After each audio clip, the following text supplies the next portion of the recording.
Mario Dumont. Une feuille de route impressionnante. Un curriculum vitae aussi long que le pont de la Confédération.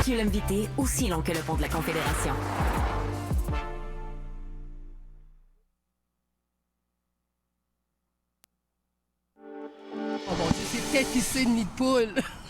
C'est épicé, il faut faire attention. Ça vous inquiète pour votre voiture? Absolument. Ben oui, record de signalement en 5 ans des nids de poules à Montréal. Vous allez voir les chiffres, la grosse augmentation par rapport à l'an dernier. Il faut remonter à 2019 pour en trouver davantage à Montréal. Des gens disent même éviter Montréal, Gaëtan. Est-ce qu'il y a un laisser-aller selon toi ou c'est tout simplement le résultat de la météo en dents de scie, le gel-dégel? Non. Tant qu'à faire, disons donc que c'est de la faute à la pandémie, là, c'est rien que ça qui manque. Mais non. On a un problème de maintenance à Montréal. C'est pas simplement la nourriture. Puis la raison pour laquelle je dis ça, évidemment, c'est parce que je vis à Montréal et je roule à Montréal. Et on a les mêmes nids de poules aux mêmes endroits à chaque année. C'est vraiment rendu là, une plaisanterie. Là. On les voit puis on en fait des blagues. Moi, chez moi à la maison, hey, on va le noter celui-là. Il revient l'année d'après. Donc, la réparation n'est pas à la hauteur. Donc, l'entretien. Et ça, c'est un problème québécois. Pas juste à Montréal. Le maintien de nos infrastructures est un problème. On le voit sur les autoroutes, on le voit sur les routes principales, on le voit évidemment à Montréal. Mais non, c'est pas simplement la météo. Manque de volonté politique, Emmanuel? Manque de volonté politique, manque de discipline. Je veux dire, moi, je n'accepte pas le largeur. Vous comprenez, l'hiver, la fonte, etc. Écoute, n'est pas le seul ville, métropole au monde avec énormément de circulation où il y a du gel, des gels, de l'hiver, de la glace et tout le reste, là. Mais le niveau du nid de poulisme est absolument hallucinant. Puis tu me dis, écoute, là, si on était capable, dans les années 60, d'envoyer quelqu'un sur la Lune, il n'y a personne qui va me faire croire qu'on n'est pas capable de trouver comment faire de l'asphalte qui résiste et sur à la l'hiver. Lune, et sur la Lune, il y a des cratères. Oui, et comment faire des réparations qui tiennent. Je veux dire... Parce que c'est un problème pour l'image de Montréal. Là. On a les cônes oranges l'été et l'hiver et le printemps, bien, c'est les nids de poules, Mario. Bien, je veux dire, le fond de la route est plus bon. Là. Gaétan l'a bien dit.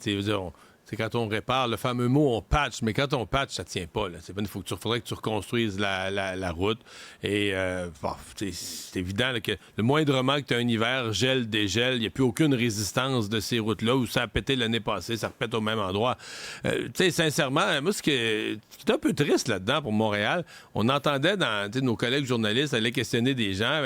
Les gens disent, les gens de banlieue disent, on vient plus à Montréal, il n'y a plus moyen de circuler, il y a des trous.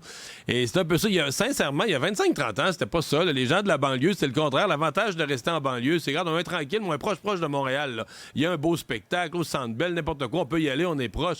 Aujourd'hui, les gens des banlieues, pour mille et une raisons, là, l'impression qu'on veut plus les voir, il y a du trafic, il y a des cônes, tout est arrêté, il y a mille et une règles, le stationnement. C'est comme si Montréal s'est affairé à convaincre les gens de la banlieue de plus venir. Si vous êtes capable, trouvez-vous un restaurant en banlieue, allez au 10-30, allez à Centropolis, à Laval, mais rentrez plus à Montréal. Et moi, je trouve que c'est ça le drame de Montréal, de ses commerçants, de ses restaurateurs. Et ceux qui sont heureux, c'est les garagistes. Eux font de l'argent avec toutes les réparations. Oui. Un mot en terminant, juste avant de vous laisser aller, sur le changement d'heure, parce que c'est le débat qui reprend là, 2 fois par année. On change l'heure en fin de semaine pour passer à l'heure d'été. Est-ce qu'il est temps d'arrêter ce rituel, Gaétan? Je m'adresse aux médecins dans la salle en premier. Ou on doit continuer? Médicalement, on devrait arrêter ça. Pas de doute, parce que ça, c'est documenté. Et moi, personnellement, je suis de ceux qui aiment l'heure avancée, mais je préférerais ne pas changer d'heure. Mais c'est moi, ça. Oui, mais c'est... Luc Lavoie, je pense, à l'ajout tout à l'heure, avait la meilleure explication. Il dit la réalité, c'est quand que les États-Unis ne bougeront pas, le Canada ne bougera pas non plus. Parce qu'on peut pas... Notre économie est alignée sur l'économie américaine, nos bourses sont alignées sur les bourses américaines, etc.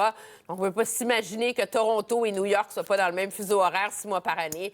Donc, je pense qu'on est mieux de prendre notre mal en patience. Mais aux États-Unis, en Indiana, on ne change pas d'heure. Et c'est aux États-Unis. Et en Saskatchewan non plus. Ça se discute quand même à Washington depuis plusieurs années, hein, la possibilité d'arrêter ça, mais on dirait que ça ne va nulle part, Mario.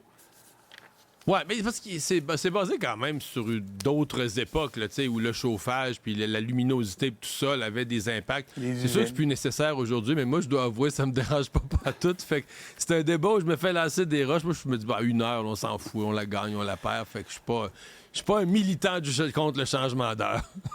Mario, Gaëtan, Emmanuel, merci beaucoup et bonne fin de semaine à vous trois. Au revoir. Au revoir. Au revoir.